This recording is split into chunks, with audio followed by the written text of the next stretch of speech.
Après plus de 6 mois de travaux, la station d'épuration des eaux usées du Centre hospitalier et universitaire de Brazzaville CHUB a été réhabilitée par la société électromécanique industrielle Eling.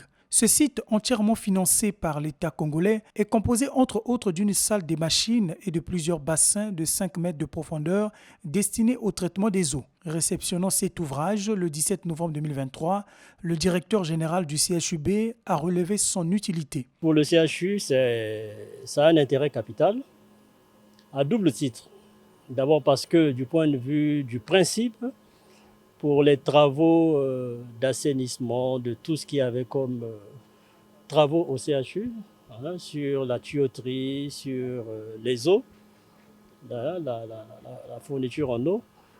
Pour l'AFD, il y avait une mesure suspensoire, c'est-à-dire qu'il fallait veiller à ce que les eaux usées du CHU ne puissent pas être balancées dans la nature, ce qui serait délétère et au détriment des populations aux alentours et même pour des questions de santé publique et même d'environnement. Et il fallait donc que nous puissions réhabiliter notre station d'épuration des eaux usées.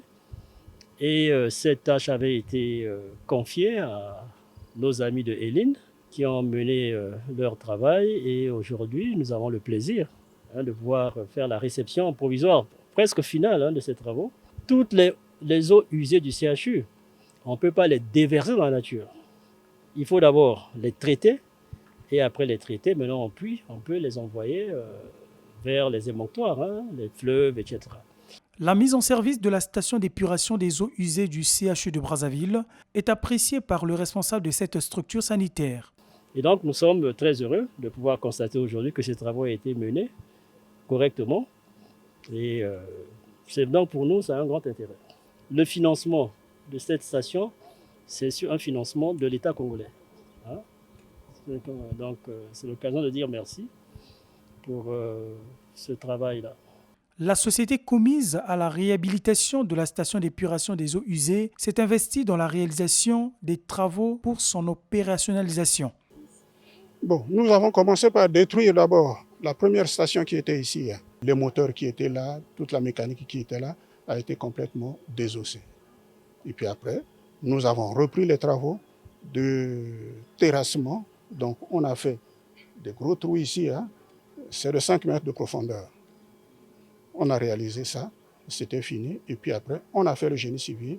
Et du génie civil, nous avons monté les machines qui, au départ, c'était ce genre de machine-là. Ça a travaillé. Ça c'est tombé en panne. Et puis après, nous avons repris la réhabilitation en mettant ce système qui fonctionne aujourd'hui. Il n'y a pas de problème, on vient de commencer. Et c'est sûr que ça va mettre du temps si on prend du sérieux dans l'entretien.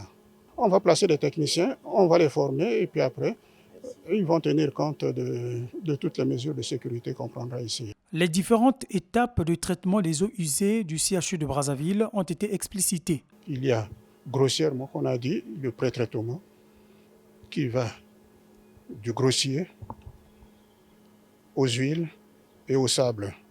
Et puis après, plus bas là-bas, c'est le traitement biologique. Nous avons annexé, pour des problèmes un peu d'intérêt général, le traitement au chlore aussi. Techniquement, c'est ça qui a été fait. Ça, c'est sur les grosses lignes. Et puis après, ça s'est jeté dans la nature. Le clou de cette activité a été ponctué par la signature des procès-verbaux marquant la réception provisoire de la station d'épuration des eaux usées du CHU de Brazzaville.